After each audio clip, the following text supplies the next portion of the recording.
We're back with Senator Tim Eichenberg. He's here from District 15, currently running for state treasurer. And welcome to the show. And I know we have this last segment here, about another 8 minutes. Let's talk a little bit about your background, because we have only 8 minutes left there. Let's get into your background, what sort of things that you've done and what you like to do. I'll let you bring up some of the stuff that you wanted to talk about. Thank you, Jemai. You mentioned before that I was the former Bernalillo County treasurer. It was a job that I really enjoyed, re-elected with the highest percentage of any Democrat since, I think, in Bernalillo County. And that was because I just went in and did my job. The job has statutory requirements, and it was very fortunate of me. I had a good staff, and that's what we worked towards. I worked for the Department of Taxation and Revenue in Santa Fe. Correct. I was going to bring that up. I wasn't. I did that for almost 4 years as the director of property tax, overseeing all 33 county assessors around the state. That was a very exciting time for me, as my background at that time was doing valuation protests. So I had moved out of that the year before, and so the governor, You were appointed. Appointed me, Governor As far as I Richardson can remember, yes, you were appointed me the property tax director. And I'd like to think that we accomplished a lot, that we brought a lot of the county assessors up to a higher level, a higher standard of doing assessments and doing current and correct market values. I left that to go run for the state senate in 2008. Got mad over an education, something that I felt was very detrimental to education, and that had to do with an obsolescence bill that oil and gas had entered into with a legislator. Mm-hmm. And what it did was it allowed for more obsolescence and more depreciation on pipelines.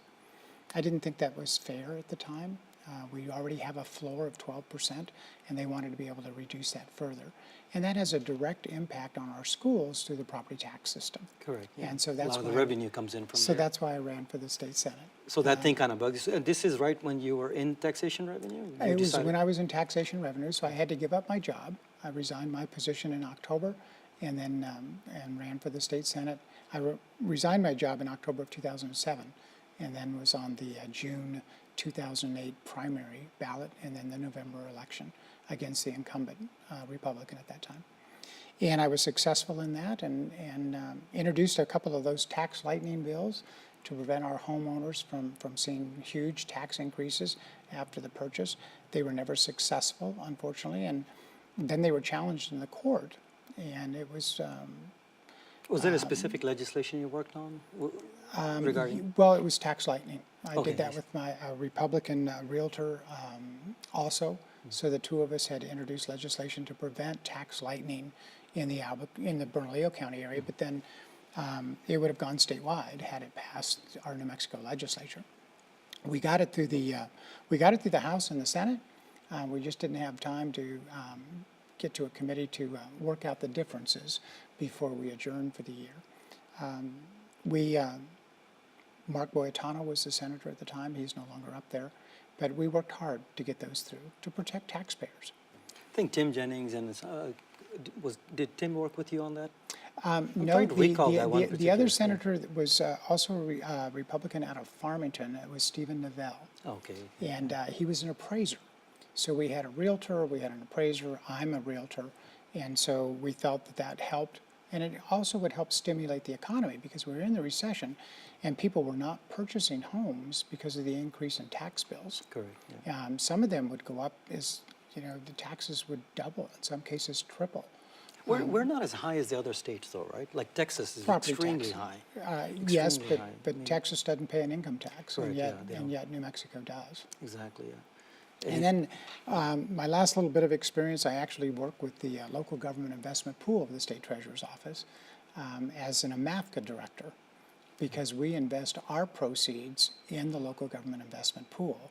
It was something that James created to allow small government agencies like AMAFCA, the flood control district here in Albuquerque, to invest their monies until they're spent through bond, through the budget process, because we collect property taxes. So we get most of our money in November, December, and then also in April and May. So we have to put that money into a bank account, and it's nice to be able to invest it with the local government investment pool of the state treasurer's office. to earn just a little bit of interest, which reduces the amount of tax that we have to collect from the taxpayer. Correct, yeah. Any thoughts on the current, I know our tax rate, sales percent was 7%, I think. Do you think that'll go up, down? Do you think that's sufficient for now, or in order to raise revenue? I mean, I know we have to have revenue. The gross receipts tax is something that's voted on by our local city council, county commission. So that's something that they get a lot of input from. What's in Santa Fe? Do you know if Santa Fe is the same as? It's higher in Santa Fe. Santa Fe is higher. Yeah, and you'll see that the Santa Fe property tax might even go up here this calendar year, because they had a tremendous reduction of values on their assessments when they mailed out their tax notices. So they might even see a small increase in mill rates for their property tax. Yet our local assessor here has raised values, so we should see a very stable property tax mill rate come November. So that's a good sign for Albuquerque. It is a very good sign for Albuquerque.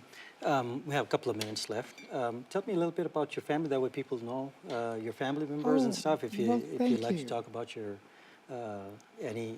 I know you have kids, right? I do. Yeah. I have a son that works for Southwest Airlines.